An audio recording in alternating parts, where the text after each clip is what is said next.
एक गांव में श्यामलाल नाम का एक किसान अपनी पत्नी और 3 लड़कों के साथ रहता था।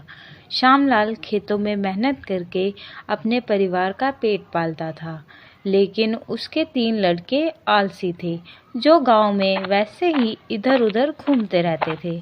एक दिन श्यामलाल ने अपनी पत्नी से कहा, अरे चंदा, मुझे तो इस बात की चिंता लगी रहती है कि अभी तो मैं खेतों में काम कर रहा हूँ, लेकिन मेरे बाद इन लड़कों का क्या होगा।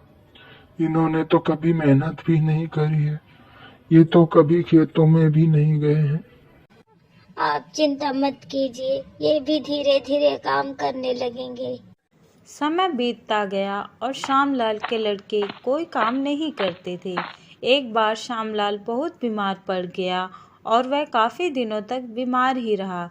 उसने अपनी पत्नी से कहा, अरे चंदा, जरा तीनों लड़कों को बुला कर ले आओ, मुझे उनसे कुछ जरूरी बात करनी है। जी, अभी बुला कर लाती हूँ।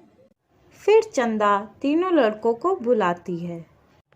अरे सुनो बेटा, तुम्हारे पिताजी तुम्हें बुला रहे हैं। जी माँ जी, चलिए। फिर वह तीनों लड़के पिता के पास आ जाते हैं। जी पिताजी, आपने हमें बुलाया, बोलिए क्या बात है। सुनो बेटा, मुझे लगता है कि अब मैं ज्यादा दिनों तक जीवित नहीं रहूंगा।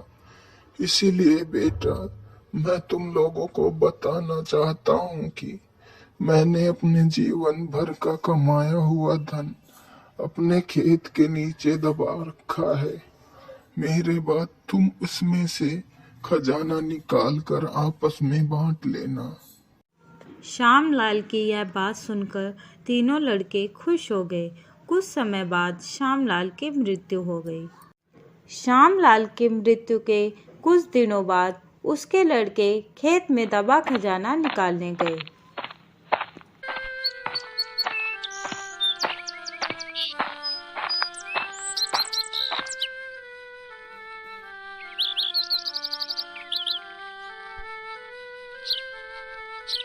उन्होंने सुबह से लेकर शाम तक सारा खेत खोद डाला, लेकिन उनको कोई भी खजाना नजर नहीं आया।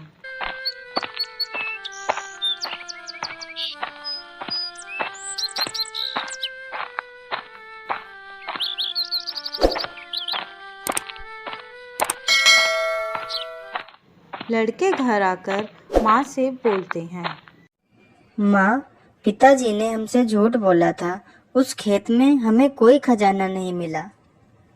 तुम्हारे पिताजी ने जीवन में यही घर और खेत ही कमाया है, लेकिन अब तुमने खेत खोद ही दिया है, तो उसमें बीज भी बो दो। ठीक है माँ जी, जैसा आप सही समझें। लड़कों ने माँ के कहे अनुसार खेत में बीज बो दिए और खेत की देखरेख करते रहे।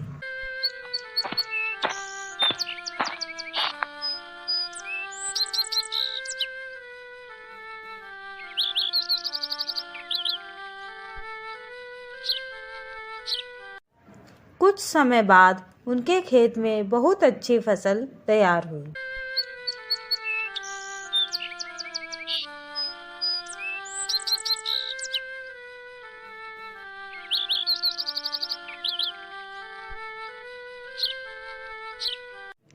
फिर वह उस फसल को काटकर बाजार बेचने गए। फसल बेचकर उन्हें बहुत अच्छा मुनाफा हुआ, जिसे लेकर वह अपनी माँ के पास पहुँचे। ये लो माँ, ये पैसा हमने फसल बेचकर कमाया है। लड़कों की यह बात सुनकर चंदा बहुत खुश हो जाती है और कहती है, तुम्हारी मेहनत ही असली खजाना है, यही तुम्हारे पिताजी तुम्हें समझाना चाहते थे।